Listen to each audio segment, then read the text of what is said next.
Oi, pessoal, boa tarde. Eu espero que todos estejam bem, espero que todos estejam com saúde.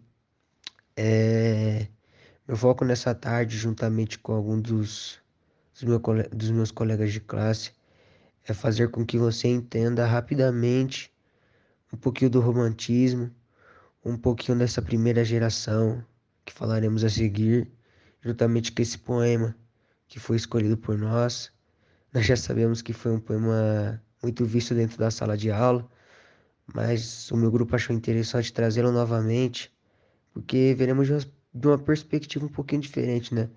A gente viu nossa professora tratando bastante dele, mas ela tratou da perspectiva dela. Agora eu acho que ficará um pouquinho mais fácil para você entender, se tratando de uma perspectiva mais adolescente, mais básica, mais rasa, assim, a fim de que você entenda. Eu desejo que você saia dessa, dessa mini aula entendendo um pouquinho mais a respeito do romantismo, o que foi a canção do exílio e assim por diante. Acho que dito isso como guisa de introdução, eu acho que agora finalmente analisaremos o texto a seguir. Como eu já havia dito na introdução, o texto que veremos é a Canção do Exílio. Ele é um poema formado por Gonçalves Dias. Ele é um poema da primeira geração. Essa questão das gerações eu tratarei com vocês mais pra frente. Mas no momento agora eu quero apenas recitar para vocês. Peço que vocês se concentrem para ouvir essa primeira estrofe. Minha terra tem palmeiras, onde canta o sabiá.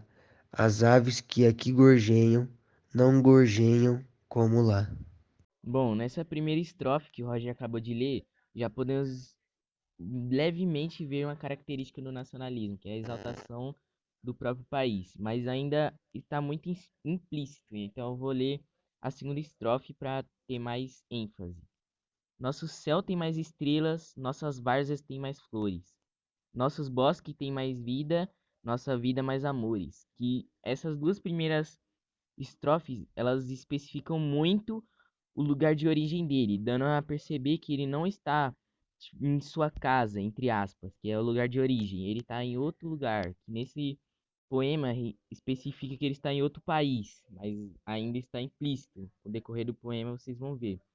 Mas nesse aqui, nessas duas primeiras estrofes, ele está exaltando a sua terra, falando que lá, na sua origem, os céus são mais estrelados, as vidas têm mais amor, vale a pena viver no seu local de origem.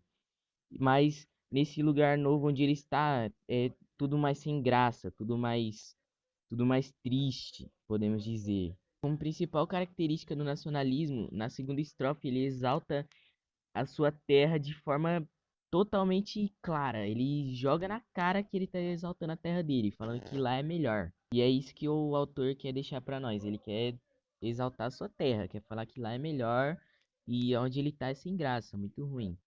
Bom, vamos lá. Eu vou ler a terceira estrofe. Em cismar sozinho à noite, mais prazer encontro lá. Minha terra tem palmeiras, onde canta o sabiá.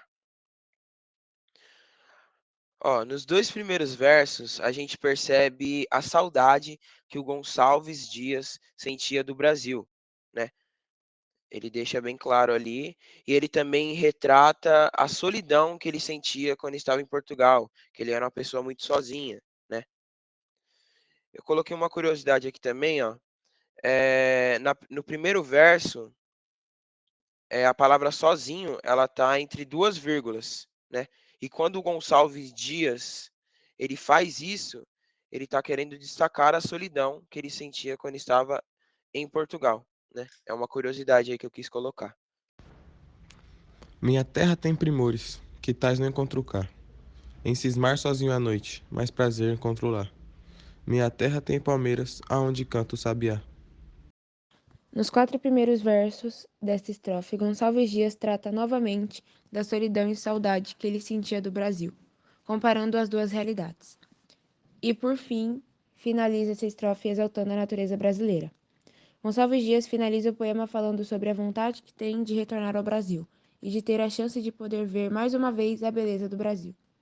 E a quinta e última estrofe começa assim: Não permita a Deus que eu morra, sem que eu volte para lá, sem que desfrute os primores que não encontro por cá, sem que ainda aviste as palmeiras, onde canto sabiá. Então a quinta estrofe ela vai retratar a saudade, o amor e a vontade de rever o tão amado país de Gonçalves Dias. Bom, eu quero dar continuidade aqui na fala. Espero que até aqui todos tenham entendido. No caso de alguma dúvida, de alguma coisa que vocês não entenderam. Agora com vocês eu quero falar a respeito. A primeira geração do romantismo também é conhecida como a geração indianista. Foi um dos principais movimentos literários brasileiros do século XIX. Foi um importante movimento cultural e estético que revolucionou as bases da arte do século XVIII e XIX, principalmente na poesia. O romantismo foi dividido em três grandes fases ou gerações. A gente vê a primeira geração do romantismo, que é a chamada geração indianista.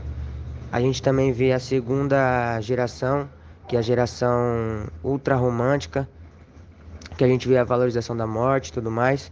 E na terceira geração é a geração que valoriza bastante a liberdade, a... aquele sentimento de que a pessoa precisa ser liberta, ou algo do tipo. Mas o que eu quero tratar com vocês é a respeito dessa primeira geração do romantismo. A gente vê algumas das suas características que são bastante destacadas neste poema, como por exemplo o nacionalismo e a natureza brasileira também é muito exaltada nesse poema que nós recitamos. A gente vê como ocorre um amor a essa bandeira, esse amor à pátria, essa exaltação das coisas que aqui tem. A gente vê também na primeira geração do romantismo a idealização do amor. A gente vê o índio que é totalmente idealizado. Um negócio muito interessante também na primeira geração é que em diversos poemas acontece uma descrição do encontro entre o indígena e o europeu. A gente vê bastante, bastante isso nessa primeira geração. Se a gente analisar o contexto histórico, o romantismo, essa primeira geração teve o seu marco quando foi publicado o livro Suspiros Poéticos e Saudades, de Gonçalves de Magalhães. A gente vê uma coisa que contribuiu bastante para essa primeira geração foi a chegada da família real portuguesa aqui no Brasil em 1808. A gente vê que a corte imperial portuguesa chega aqui e acaba meio que acontecendo algumas reformas. A gente vê que um contexto começa a mudar.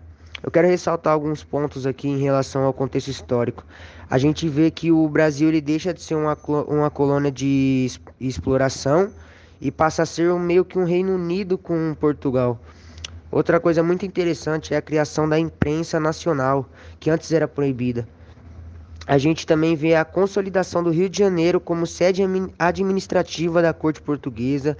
A gente também vê diversas fundações, como a Fundação do Banco Brasil, a do Museu Nacional, que inclusive foi incendiado em 2018, e a Casa de Suplicação do Brasil. A gente vê diversas coisas acontecendo. Seus principais autores tem o Gonçalves Dias, tem o José de Alencar, entre tantos outros. Muitos desses destacavam como propriamente dito o idealismo, o indígena, o nacionalismo. É isso que se trata a primeira geração. Aquele sentimento de redescoberta, a gente vê um novo interesse em olhar para a nossa própria cultura, a gente vê um amor pela pátria incomparável, a gente vê como o índio é superior a todas as raças, na perspectiva romântica, a gente vê diversas outras coisas, como também a idealização do amor da mulher, a gente vê que o egocentrismo ocorre muito, muitas das vezes o autor olha para si mesmo, esquece do que está à volta dele. E é nesse contexto, é isso que é a primeira geração romântica. Antônio Gonçalves Dias nasceu em Caxias, Maranhão, no dia 10 de agosto de 1823, filho de um comerciante com a mestiça. Na sua adolescência, ele foi para Portugal. Em Coimbra, ingressou no Colégio das Artes. aonde concluiu seu curso secundário. Durante sua permanência em Coimbra, Gonçalves Dias escreveu a maior parte das suas obras, inclusive a famosa Canção do Exílio, a qual expressa um sentimento de solidão e do exílio. Em 1845, depois de formado em Direito, Gonçalves Dias retornou para o Maranhão, indo no ano seguinte morar no Rio de Janeiro, procurando integrar-se ao meio literário. Em 1847, com a publicação de Primeiros Cantos, conseguiu sucesso e reconhecimento do público. Em 1849, foi nomeado professor de latim de História do Brasil no Colégio Pedro II. Durante esse período, ele escreveu várias publicações, entre elas o Jornal do Comércio, a Gazeta Mercantil e para o Correio da Tarde. Nessa época fundou a revista literária Guanabara. Em 1851, Gonçalves Dias publicou o livro Últimos Cantos. De volta ao Maranhão, o poeta conheceu Ana Amélia Ferreira do Vale, por quem se apaixonou, mas por ser mestiço não teve consentimento da família que proibiu o casamento. Tempo depois, casou-se com Olímpia da Costa. Gonçalves Dias foi nomeado oficial da Secretaria de Negócios Estrangeiros. Viajou várias vezes para a Europa. Em 1854, em Portugal, encontrou-se com Ana Amélia, já casada. Nesse momento, inspirou o poeta a escrever o poema Ainda uma Vez. Em 1862, Gonçalves Dias foi para a Europa para fazer tratamento de saúde. Sem resultados, embarcou de volta no dia 10 de setembro de 1864. Porém, o seu navio naufragou perto da costa do Maranhão, aonde o poeta faleceu. O poeta faleceu no dia 3 de novembro de 1864. Essa foi a trajetória de Gonçalves Dias.